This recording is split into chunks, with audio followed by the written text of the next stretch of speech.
Dans la vidéo précédente, pour expliquer ce qu'était le jeu de rôle, j'ai abordé les deux aspects de la dénomination jeu et rôle. Et comme souvent quand on explique le jeu de rôle, j'ai focalisé sur ce que font les joueurs. Parce que ce sont eux qui vont jouer un rôle. Mais dans le jeu de rôle classique, dans le jeu de rôle le plus répandu, il y a généralement deux entités bien distinctes. Le joueur et le meneur de jeu. Petite précision, à notre époque d'inclusion, l'utilisation restrictive du mot joueur et meneur n'est pas sans poser un petit problème. Ah oui, c'est très masculin tout ça. Alors qu'il y a des joueuses de jeux de rôle et il y a des meneuses de jeux de rôle. Mais ici je vais employer le masculin. D'abord parce que c'est moi qui parle, et c'est plus évident. Mon cerveau a été formaté par des années d'utilisation d'une règle à la con. Et en vérité, ici, je parle souvent de moi, de ma pratique, et je suis un garçon et j'ai joué avec beaucoup de garçons. Mais tout ce que je vais dire n'est pas exclusif. Ça s'adresse autant aux hommes qu'aux femmes. Et pas seulement. Ça s'adresse aussi à tous ceux qui ne sont pas dans ces deux catégories, ou qui passent de l'une à l'autre. Bref, c'est pas binaire, tout le monde peut jouer au jeu de rôle, tout le monde devrait jouer au jeu de rôle.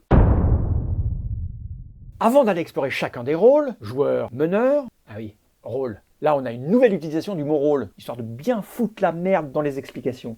Ça montre là, encore une fois, que quand on a décidé d'appeler ça jeu de rôle, en traduisant role-playing game, on a commis une petite boulette, on est allé un peu vite en besogne. Si on avait appelé ça jeu de personnage, par exemple, on aurait eu moins de problématiques à expliquer ce qu'était le jeu de rôle. Quoi qu'il en soit, c'est trop tard, le choix est fait, jeu de rôle, on continue là-dessus. Donc, que l'on soit meneur ou joueur durant une session, on joue tous. Les deux entités ne font pas la même chose, n'ont pas le même but, n'ont pas les mêmes objectifs, mais tout le monde joue. Les joueurs comme le meneur. On joue.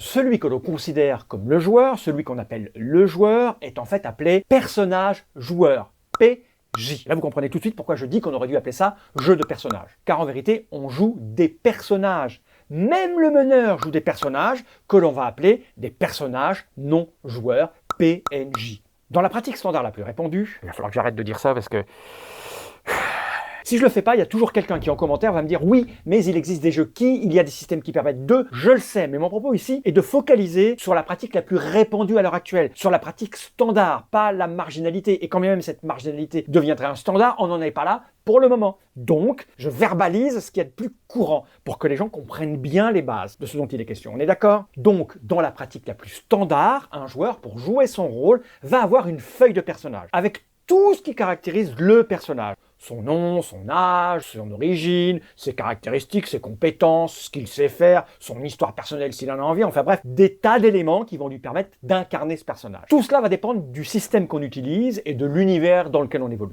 Rien n'est obligatoire, tout est possible, il existe autant de feuilles de personnages ou pas que de jeux de rôle.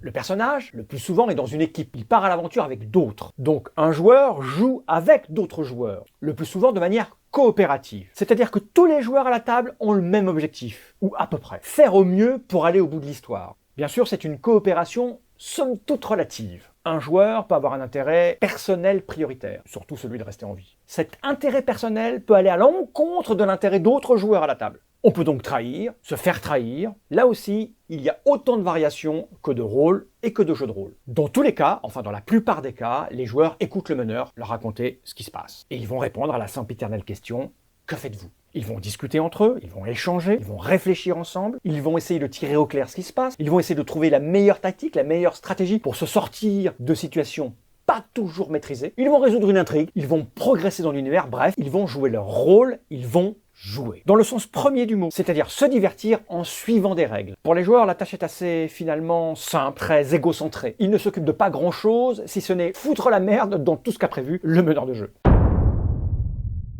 Le meneur, appelé aussi maître du jeu. Lui, son rôle est bien plus délicat. Je conseille d'ailleurs de débuter en jouant au jeu de rôle en tant que joueur plutôt qu'en tant que meneur. D'abord parce que ça coûte moins cher et ensuite parce que c'est plus facile. Oui, je dis ça coûte moins cher parce que, en règle générale, c'est le meneur qui achète tout. Il achète les livres de règles, il achète les suppléments, il achète l'écran, il fournit le Velleda, parfois même les cacahuètes et les boissons gazeuses. Bref, ça lui coûte un petit peu plus cher. Et puis surtout parce que c'est beaucoup plus chronophage que simplement d'être joueur. Et oui, parce que le meneur va avoir beaucoup plus de boulot de préparation. Il commence à jouer avant les joueurs, bien avant le début de la partie. Le meneur doit connaître les règles du jeu. D'ailleurs, c'est souvent lui qui explique les règles aux joueurs. Souvent, elles lui appartiennent. Il en est le garant. Il en est l'arbitre. Il doit être capable de gérer toutes les situations, de répondre aux questions concernant le système. Bien sûr, on ne doit pas forcément tout connaître par cœur. C'est même parfois impossible vu le nombre de volumes proposés pour bien maîtriser le jeu. Le meneur aura tout loisir de compulser les livrets de règles pendant la partie, sans aucun problème. D'ailleurs, les joueurs aussi peuvent le faire. Les joueurs peuvent posséder les manuels de règles, les apprendre avant, pendant et après les parties. Ça ne pose aucun problème. Le meneur doit connaître l'univers dans lequel les joueurs vont évoluer. Il doit connaître les rouages du monde dans lequel les aventures vont se dérouler. Il est garant du respect de la logique, de la conformité du background. Là aussi, il n'est nul besoin de tout connaître par cœur, pas besoin de connaître tous les noms de tous les tenanciers d'auberge dans le monde dans lequel vous allez évoluer. Le meneur pourra là aussi consulter en permanence les livrets décrivant le background, décrivant l'univers. Les joueurs aussi pourront le faire d'ailleurs pendant la partie, avant la partie ou après la partie, histoire de s'imprégner au mieux de toute l'ambiance et de tous les éléments qui pourront aider à faire travailler son imaginaire. Le meneur doit aussi connaître le scénario qu'il va faire jouer. Il peut l'avoir acheté, il peut l'avoir écrit lui-même, il peut improviser, mais peu importe, il doit savoir où il veut aller, histoire d'avoir une fluidité dans le récit. Le meneur va contrôler les personnages non joueurs que les personnages joueurs vont rencontrer. Il doit connaître leurs noms, leurs intentions, il va aussi décrire les lieux dans lesquels les actions vont se passer. Là aussi, nul besoin de